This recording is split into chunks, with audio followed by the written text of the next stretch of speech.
Greetings, friends. My name is Pavel Stenmach, and now we will dive in the top news of this day. At the request of the US Congress, the Inspector General of the Ministry of Defense, Robert Storch, was appointed the chief controller of the aid that goes to Ukraine. In my opinion, this appointment is simply an answer to all those who start conversations about the misuse of funds in Ukraine. We know that all the resources that are currently flowing into our country are directed to expel the occupiers from our land as soon as possible. However, the propagandists of the Kremlin do not stop trying to reduce our support and therefore spread lies that we somehow misuse the funds. Well, now there will be a person who is responsible for checks, and therefore it will be much easier for American politicians, voters, and taxpayers to hear the truth from a reliable source. Throughout the days of the full-scale war, Ukraine enjoys the bipartisan support of the United States. Supporting Ukraine is not charity or mercy, but a cause that corresponds to the national interests of the United States. This designation enhances our existing oversight capabilities and will allow us to provide even greater assurance to Congress and the U.S. taxpayer that U.S. assistance is reaching intended beneficiaries, achieving intended goals, and free from fraud and corruption. Diana Shaw, the Associate Lead Inspector General for Operation Atlantic Resolve. The total amount of U.S. financial aid to Ukraine is more than $66 billion, which is roughly $45 billion in military aid. By using only 5% of its military budget to support Ukraine, the U.S. significantly contributes to the demilitarization of Russia and the deterrence of other potential aggressors in the world. Discussions about the expediency and effectiveness of American aid to Ukraine are caused by the internal political struggle in the United States.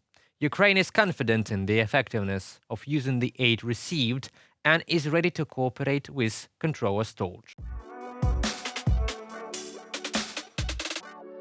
US President Joe Biden said that he is ready to provide Ukraine with a small number of ATACMS missiles. It was stated by NBC News with reference to 3 American officials familiar with the discussions. You know, Ukrainian diplomats have been working for a long time on the issue of providing Ukraine with long-range missiles, primarily ATACMS. So this is undoubtedly an important achievement.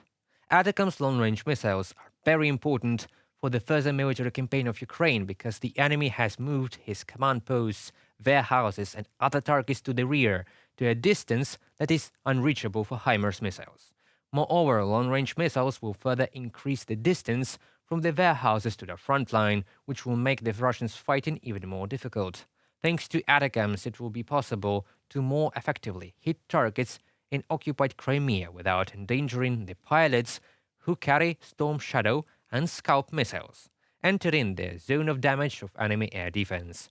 Experience shows that the US announced intentions to transfer a small number of ATACMS missiles to Ukraine is only the beginning. We are sure that the volumes will soon be increased. The transfer of ATACMS to the US will facilitate a similar decision by Germany, which is currently only considering the provision of Taurus missiles. The philosophy of the current war of liberation against the Russians, which is led by the commanders of the security and defense forces of Ukraine, is to preserve the lives of our soldiers, and therefore the main actions are not focused on speed, but on surprise and accuracy of strikes on the enemy.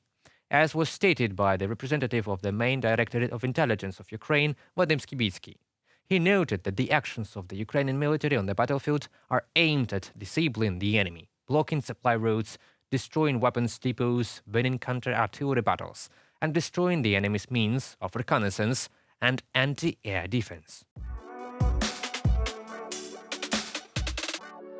And the recent attacks on the headquarters of the Black Sea Fleet in Sevastopol prove how skilled Ukrainians are in using high-precision weapons. However, not only the headquarters were hit. During September 21st-22nd, the military facilities of the occupiers in Crimea were subject to the most massive attack during the entire war. Of course, the headquarters of the Black Sea Russian fleet is the main center of their fleet, one of the most protected objects of the enemy, and therefore its destruction has great military and psychological significance for the eventual deoccupation of Crimea. Ukraine is strengthening its military capabilities at the same time as the headquarters. A number of other enemy facilities were hit. The occupied peninsula ceased to be a safe rear base for the Russian invaders. The defense forces of Ukraine used the Storm Shadow and Scalp air-launched missiles as efficiently as possible, in combination with the domestic Neptune anti-ship missiles, air and naval drones. Taking into account the fact that Minsk had to go on combat duty the next day, personnel was present at the ship. Irreversible losses amounted to 62 occupants. After the defeat of the headquarters of the Russian armed forces, 34 officers died, including the commander of the Russian armed forces. Another 105 occupiers were wounded. The headquarters building cannot be restored. Report of Command of the Special Operation Forces of the Armed Forces of Ukraine.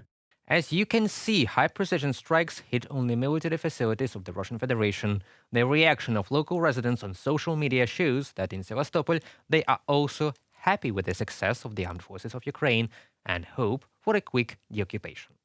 That concludes our today's video for now. Thank you for watching and stay updated. Subscribe to our UATV English channel for more news from Ukraine. Your support really matters. Goodbye.